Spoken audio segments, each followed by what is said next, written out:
Welcome back to our podcast series, Talking Aged Care. We're very pleased to have Viv Allanson here to talk about her career and the impact she's made at Maroba Aged Care.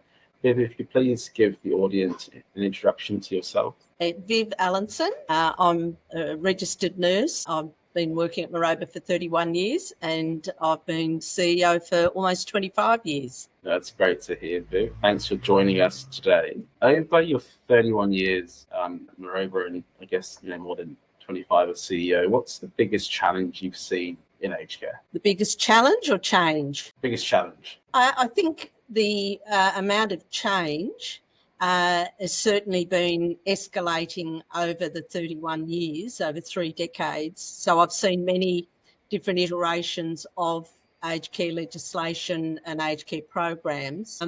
But I think that one of the biggest things was the pandemic.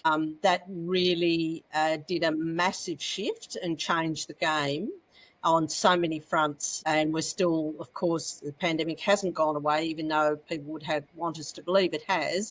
It hasn't, and we're still paying the price of some of those very poor decisions that were made from our leaders around the pandemic and how that was managed. I think you're right, Viv. I can recall before becoming a partner at Finham Holdings, I was actually a facility manager in a facility in rural Vic, just at the start of COVID, and the word we had to constantly use to everyone was evolving because no one knew what was happening. And it was very, very challenging. There was obviously conflict of information, but I think you're right. I think providers are still feeling the after effects of COVID and still dealing with especially the cost aspect as well.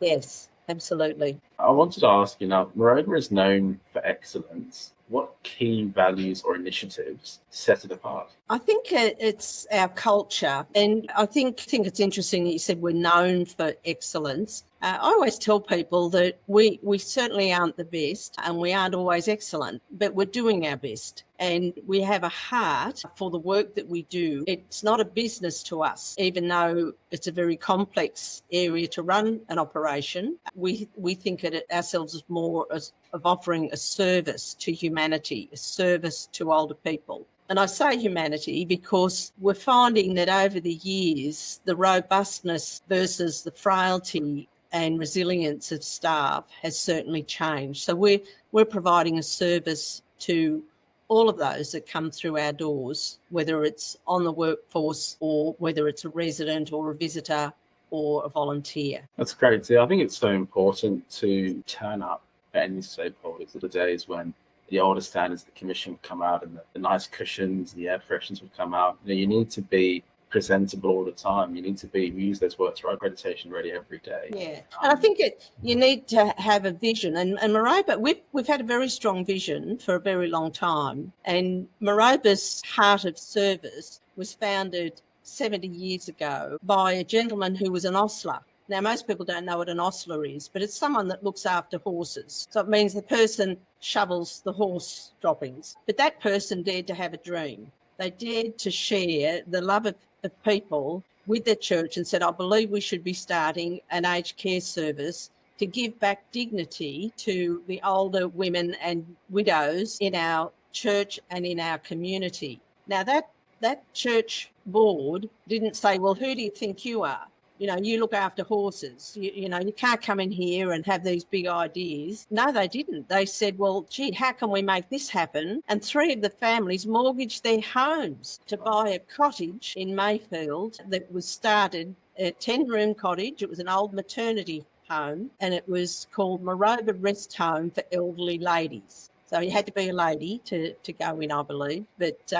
But now, of course, the service is so much more expanded, but the foundation is the same, and it was based on that scripture, love your neighbour as yourself. And we continue that today. And so everything we do, we try to have a yes, we can do that, and a gosh, how can I do this better? Today, tomorrow, what can we do to make a great life and a great experience for all that we serve?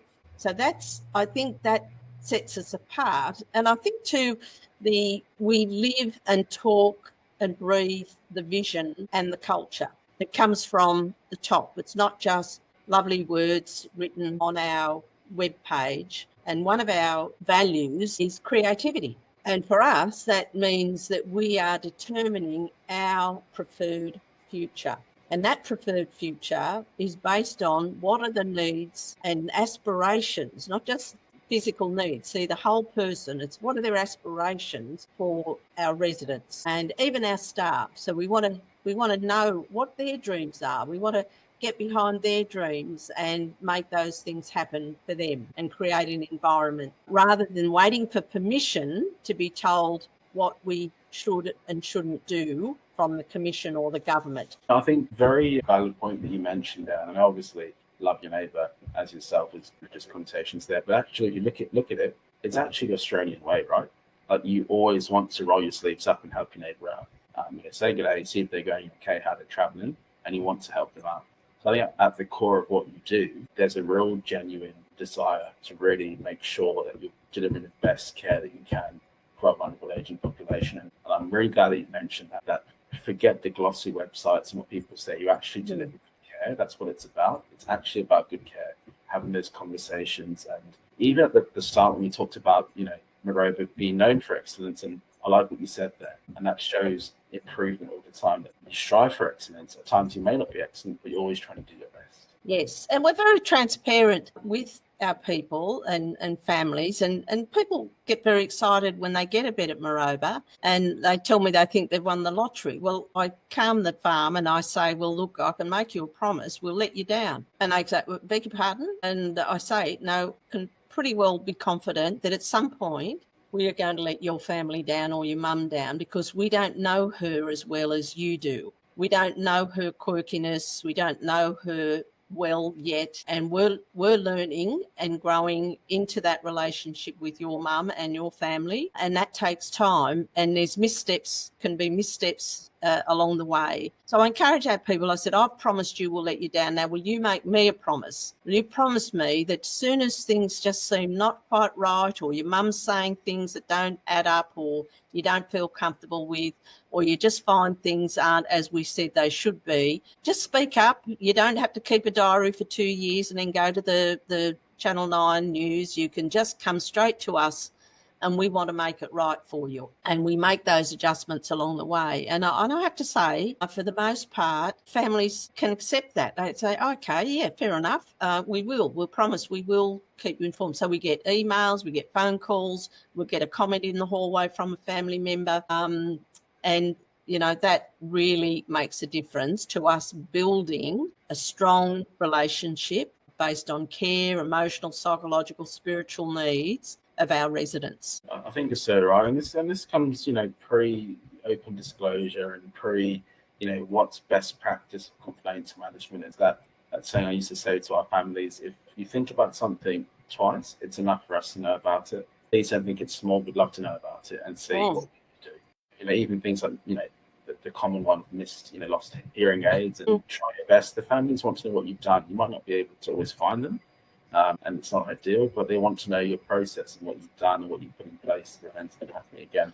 That's right. And of course, I think hearing aids, should have a built-in app to find me. If someone can crack that piece of technology, well, the aged care providers will be very happy people, because they just put my father, when he was here, kept poking them in the pillowcase. Well, of course, someone comes along, pulls the pillowcase off, and puts it in the wash. So bingo, we lose the hearing aid. So very frustrating things, and it's daily life. And I think that's, sometimes the government wants to give everyone the impression that this is going to be a dream run. It's going to be magnificent. You can, have whatever you want and do. And I just think, that's so unrealistic, because life isn't like that. No, that's right. It just isn't. You can go down to buy, a hot chicken bread roll and find that, there's something not right with it. Well, it's not the end of the world. You speak to them and, and get it sorted, but it's not the end of the world.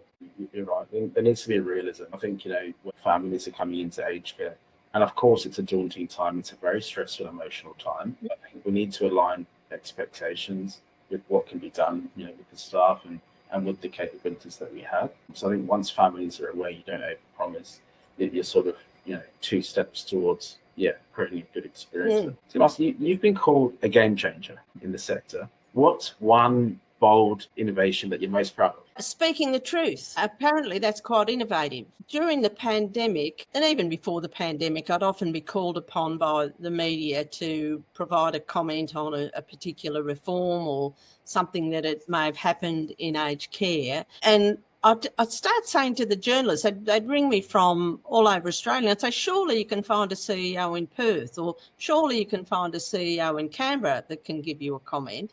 And they say, well, Viv, you say it how it is, and you'll go on the record. So apparently that is quite innovative. And I know that people are afraid.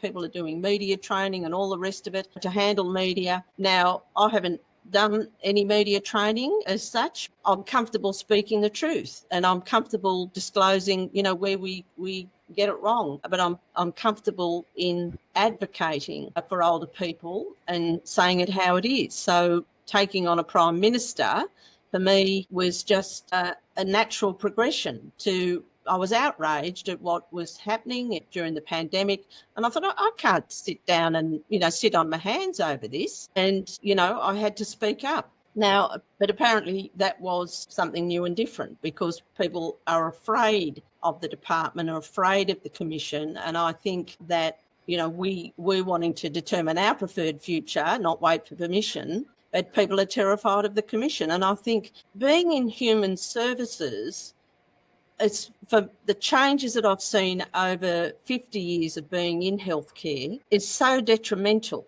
because governments seem to think that they can legislate their way to greatness. Now, that is just a lie. It's the greatest myth that ever has been put forward to a health sector, is that you can legislate your way to greatness. So what we're seeing now is all these layers of regulation and compliance, which I call the lowest common denominator of quality. So our hearts are no longer required, because we're being told, even going over the new standards, I was on a session yesterday, that they're telling us now, the Commission's trying to tell us how we should be leaders, how to create a culture. And yet, I believe they have 40% turnover of their staff.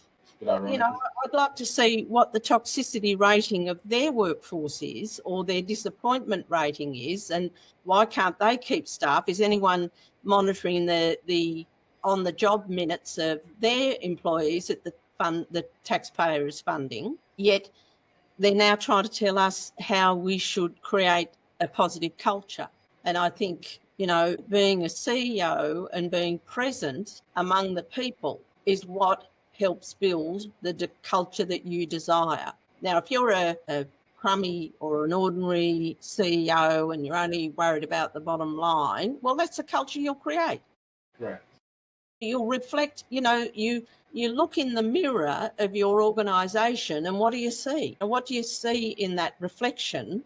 Are you seeing a great culture? Because that's coming from the top, and it leads through the people. And, I'm very pleased to say that at Maroba, there's just such a lovely atmosphere. People keep telling me they feel something when they come into our organisation. And I'd love to bottle that, because we can never put our finger on what it is, but I believe it's the love that's here at Maroba that is evident to everyone. Everyone is loved. Everyone is cared about. It doesn't matter who you are, what you are, who you think you are, what you think you want to be. Everybody is loved. And that permeates through the organisation. And I'm not making that up. People just keep telling me over. In fact, a volunteer, a fellow in his 90s, a volunteer, just loves coming here. And he just said to the staff, we had a coffee van out there this morning for staff.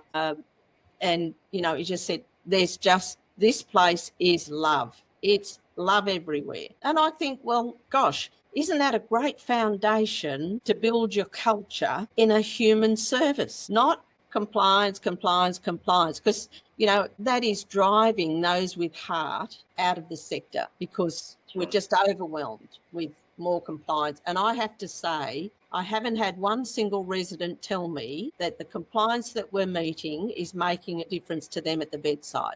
Not one. And I would challenge anyone in this country to show me that the compliance requirements are impacting at the bedside, because I don't believe they are. No, you're right. I think the administrative burden on on staff, especially ones that aren't that tech savvy, with the amount of reporting, especially quarterly from care managers. You mentioned restraints, etc., psychotropic medication. The amount of reporting now, it's just a bit ridiculous. You almost need someone separate, which is not funded by the government, but someone separate just to be in office all day.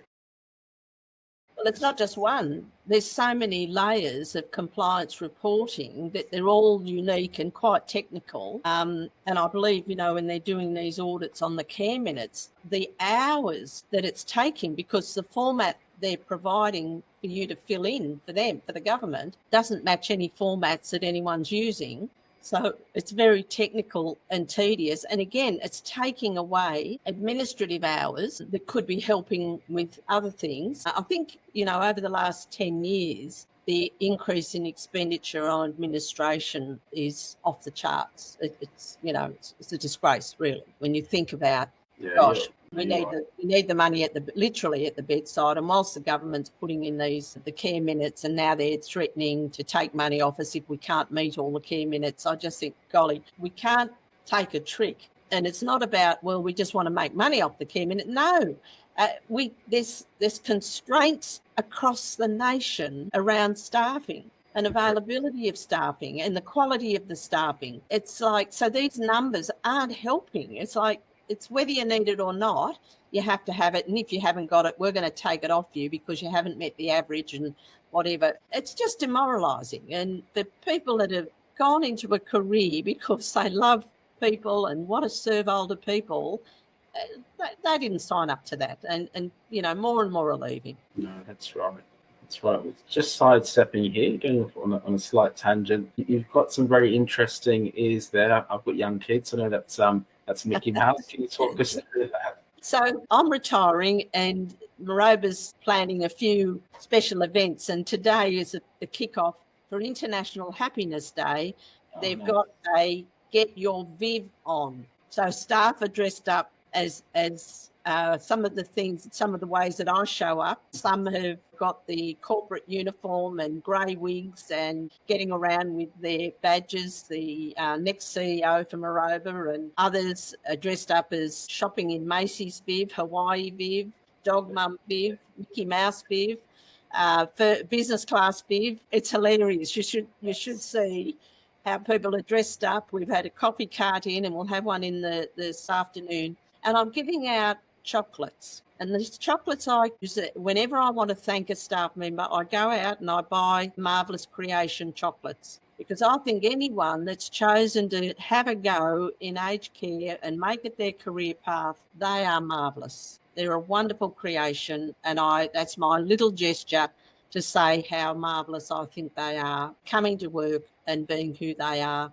in our workplace, in our home, in our Maroba family. So big fun day today at Maroba. The residents are absolutely cracking up and having a great time, and wish they had their own Mickey Mouse ears. That's great to hear. And that's what culture's about. That's what staff culture is, happiness and keeping everyone on the same page. It's really good to hear. Well, one girl came along and she said, Viv, I've got my heart scrub on because you're all heart. So nice. It's just beautiful how they're all showing up in different ways to reflect their experience of me. Good. That's nice to hear, Viv. Yeah.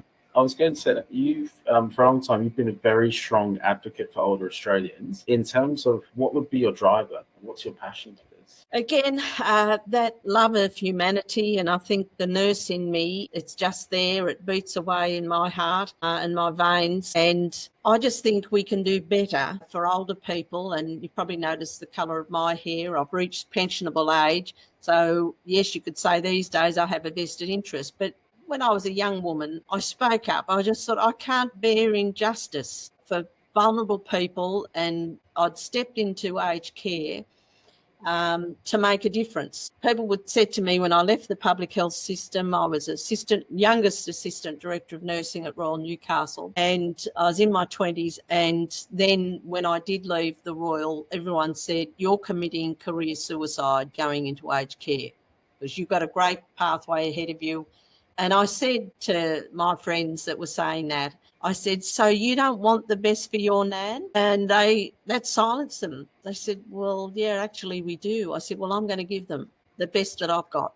I'm going to do my best, and I'm going to go to bat for frail and vulnerable older people. And of course, I'm speaking up for all ageing, the lifespan, but certainly people that are on that early part of their ageing trajectory as well. Because I think, we've got so much wrong in our community and in our society because of bad information, bad policy, misdirected funds and all sorts of things. And I believe we can do much better. And a small group of us formed the Hunter Ageing Alliance, so that will continue to be my interest, is to support older people and the lifespan, to try and turn people away from needing aged care by doing some simple things now can change their trajectory or delay that admission by years. There's so many things we can do, but the government doesn't want to invest in programs like that because they seem too simple. It's far better to spend the health dollar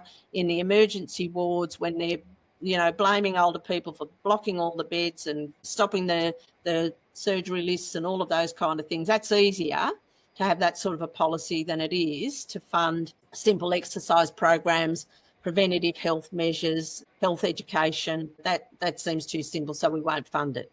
But we know we're getting great results from many of the things that we've championed and progressed. That's right. It's important. I think, like you mentioned, I know the government before, there's a massive push for home care. Everyone could be looked after in their own home. They realise that it's not ideal when they have certain needs that aren't fit for home in terms of, assistive equipment technology or the requirement for staffing or beyond the scope of it loved ones. And then obviously the discussion of aged care. But ultimately, what you just mentioned there is so important that, we're all going to need a level of care when older. But if we can delay, for example, if we have to go into aged care, if we can delay that aspect and live life to the fullest, then why not?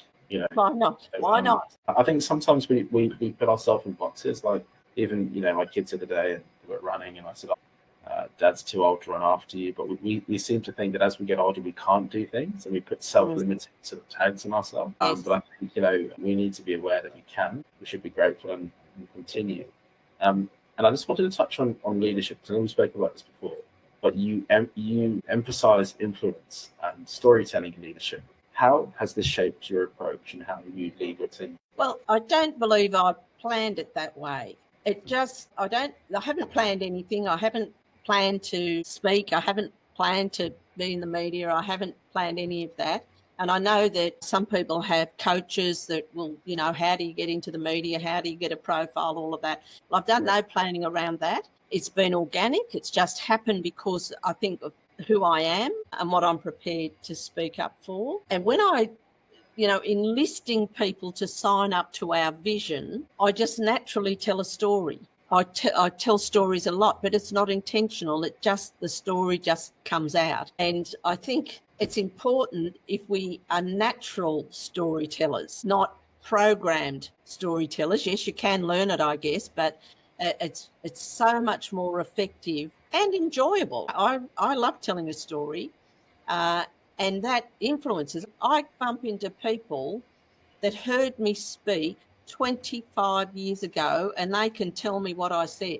Yeah, wow. Now, I spoke when my retirement announcement was made. Someone in South Africa wrote that they remembered hearing me speak 10 years ago and what I said and how it changed their life. Now, I don't remember where I spoke in South Africa, but I'm just so thrilled to know that my words that were spoken were not wasted words, that they hit the mark somewhere. And I've always had this philosophy and belief that I can change the world. See, when we want to lead and influence, you have to have a conviction of something. And my conviction from a little girl was, I want to change the world. I want to be a difference maker.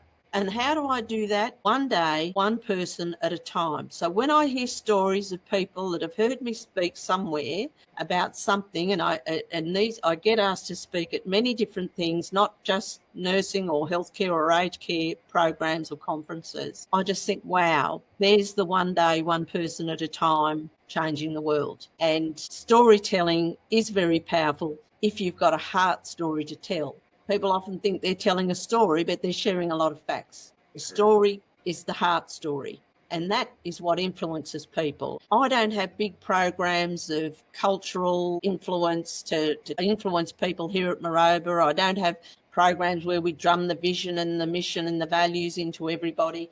Look, I probably can't even rattle off the values to you, but I'm just living them. And that's what we want people. They're never going to have to do a test on what our values are.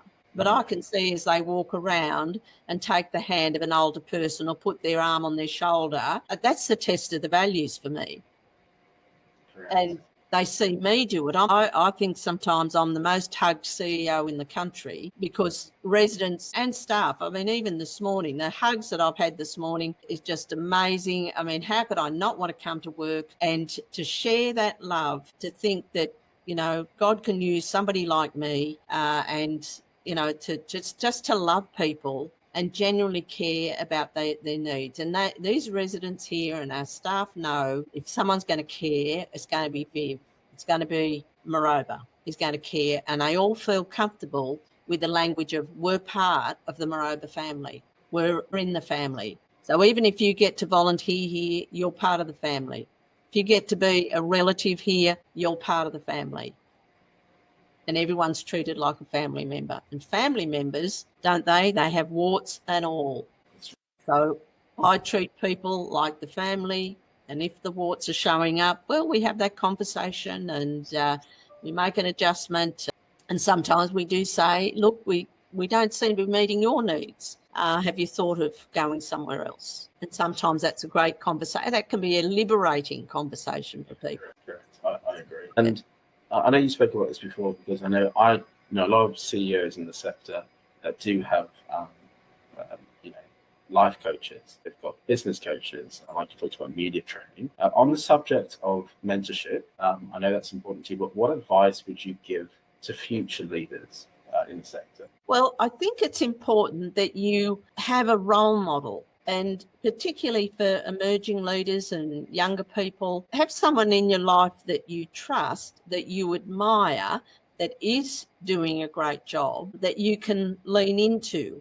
Now, it may be you can't get an hour with them every week, but you can lean into them. You can have a conversation with them. You can talk to them regularly. You can ask them, would they be your mentor? Now, I've never had a paid coach or mentor or anything like that. I haven't ever wanted to spend Maroba's money on that, though I know that it can be very helpful. But I had two senior nurse leaders in my life as a much younger women who had a great influence on me in terms of I saw their integrity, I saw their passion and their heart for justice in healthcare, and I got on board with their vision, and they always backed me and supported me. I had the privilege of caring for one of them in the last few weeks of her life, and the other one I remain friends with and in touch with on a very regular basis. She's 87 now, or 88. And those women had a very big impact on me as a young woman. So I think when you're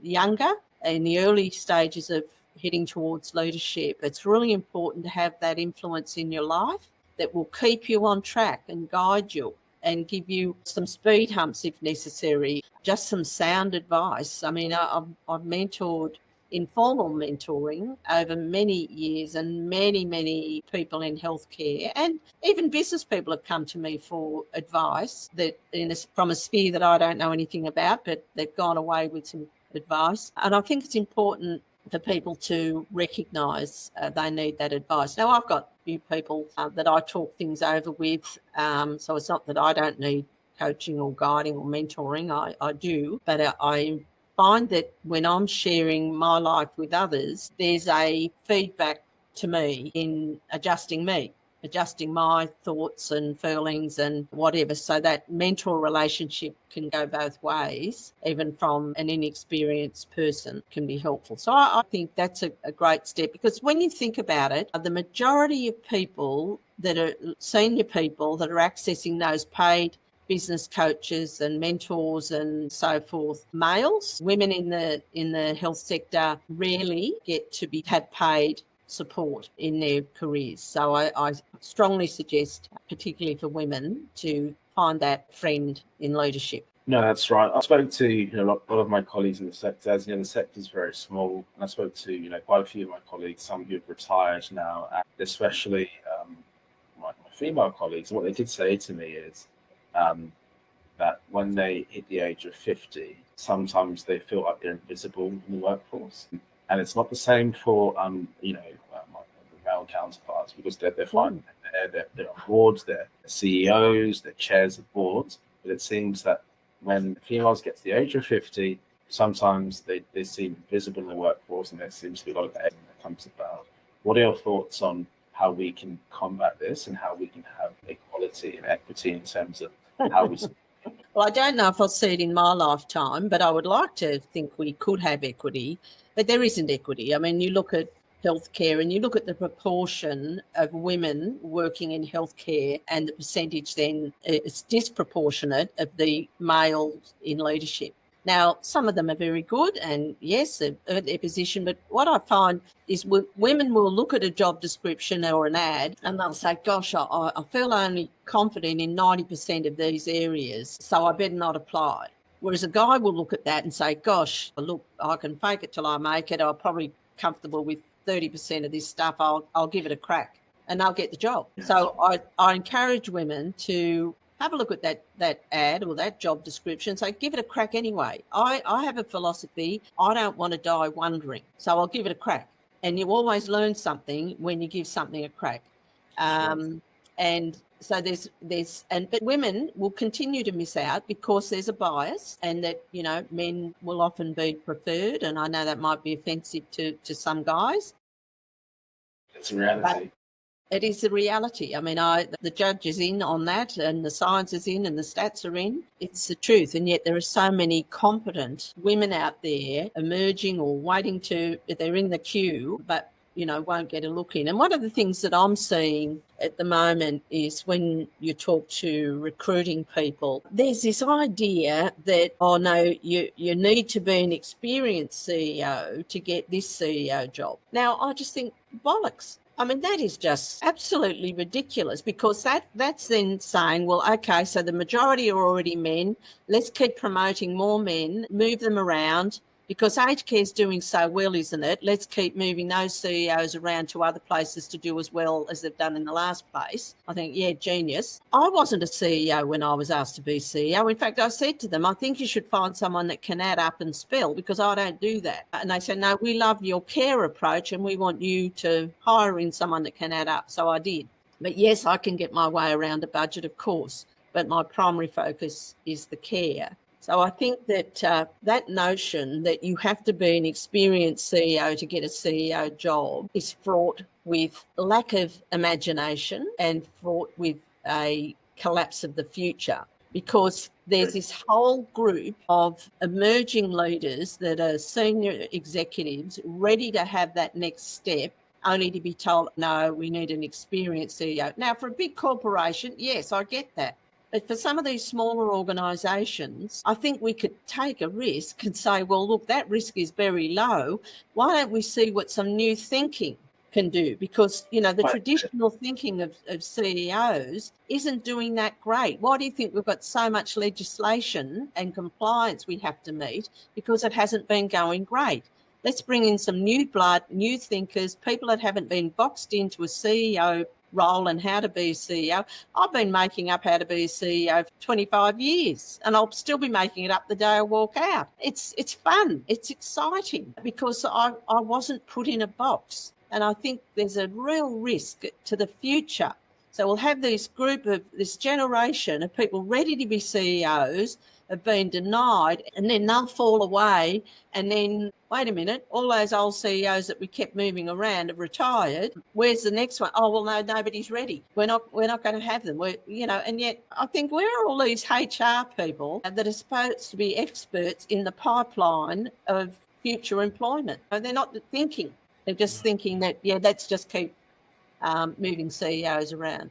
And I don't subscribe to that. Yeah, no, I agree with you. It's nice to hear your very strong views that aren't swayed anyway. You say it as it is. And even in my role, role as partner at FIDM, we recruit across all roles in aged care, even executive search. We've had some fantastic candidates that would be great regional managers, they'd be great execs or even CEOs. But sometimes the pushback is, oh, they haven't had prior experience. And it's frustrating because you want to tell that person respectfully in HR, if we had an accountant's hat on, no, the numbers look good. The forecast from their resume as they are as people, they'd be really good. But what happens is 2 years later, they end up getting a role and they would have performed equally as well in the position they were refused. So I think we need to stop looking at they need to have it on their resume, or they need to be, an ex-banker or legal. You need to have someone who honestly, and you might not be able to put it on a job description, but you should, who's got a good heart, common sense, and wants the best outcomes. And you just made a point there. As a CEO, yes, you need to understand your numbers, but that's why you have a CFO. That's why you have your accountants. They will crunch it. As long as you're floating well, you're above water, you're okay. It is good. Yep. That's fine. But it's their job to really crunch and to dive deep. I think the time has come. If there is any time in history, it's time for imagination. It's time for really thinking outside the box, doing it differently, determining your preferred future, not being told how you can do it, now being told how we can create a nice culture when they're failing miserably in the commission. I just think, gosh, somebody needs to wake up in these recruitment firms and realise, gosh, there's a field of people out there that could be really exciting if we dare to take a risk, if we dare, and yet I think the risk is very low. I agree. I revert back. There are times we put forward candidates and we know they'll be really good in those roles, but the pushback we get from HR is they haven't got prior experience. Yep. I want to ask this question because I know that obviously you're approaching retirement, and as you approach retirement, what legacy do you want to leave behind? Love, the legacy of love. I think, again, I keep at the front of my mind that we're in human services. And what are we lacking in the world today? We're lacking love. Look, the world's gone crazy. It's been building up over many years, and COVID just put an accelerating fuel on that. COVID brought out the best and the very worst in people, and we saw humanity roar. We're seeing it played out in different theatres of war across the world. And I think we've seen it played out in royal commissions into, child abuse, aged care, what's happening now with the childcare centres.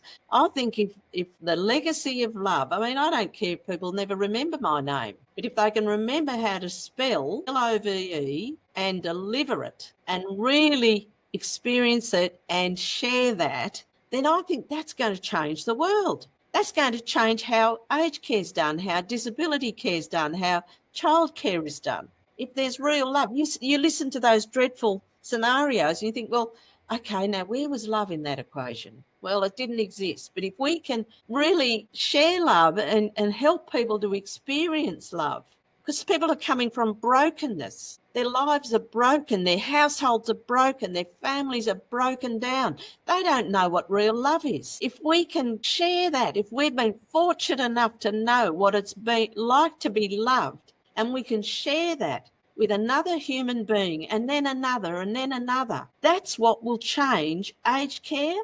That's what will change the world. Not people wanting power and thinking they've arrived because they've got the power and the big office and all of those things. And yeah, I've got a great office, but people come through that door like Central Station. There's nothing special and exclusive about the CEO's office in this building. And I've got a cushion on the chair here that's a love cushion. It's got the message of love on it.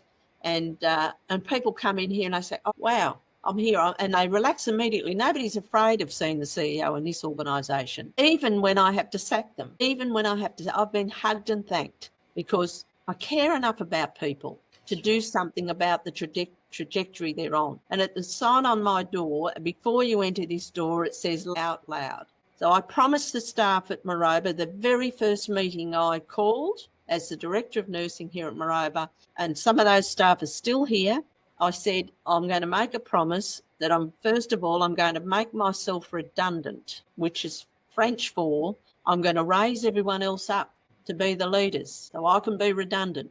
And the other thing I'm going to do is when I stop having fun, I'm going to leave. And people have said, to me over the, you're not redundant yet, are you, Viv? Surely you're not redundant yet. And they remember those words, they remember that story, and they say, are you still having fun? And I have to say, I'm still having fun with the Maroba family, but I'm not having fun with the changes to aged care and the landscape of aged care and the course that it's taken to make compliance the stick that's supposed to motivate humanity. And for that, I am not having fun. So, yes, it's my time to hand over the reins and leave that legacy of love. And if that love can continue to be shed abroad in people's hearts and lives, then we will be in a very robust position. No, thanks, Viv. That's very, very well said. And I guess, lastly, sort of in conclusion, what would be your advice for someone entering the aged care sector today as a career? As a career, well, I have this little mantra, and it's actually been quoted. It's been published in a little book of quotes. Is love what you do, love who you do it with and for. So love who you serve, and always do what you say you will do. It's simple. It's a simple formula, and I live that every day. Say to people, it's not complicated to have a great career. You don't need a planning coach. You don't need a this and a that. You just have a simple formula that suits you, your personality, love what you do. And so when things get tough, you remind yourself, actually, I do love what I'm doing. I'm going to keep going. And gee, that person was really ugly to me. Yeah, but do you love the people you serve? Why are you serving? Because you really do love humanity. Yep, I'll keep going.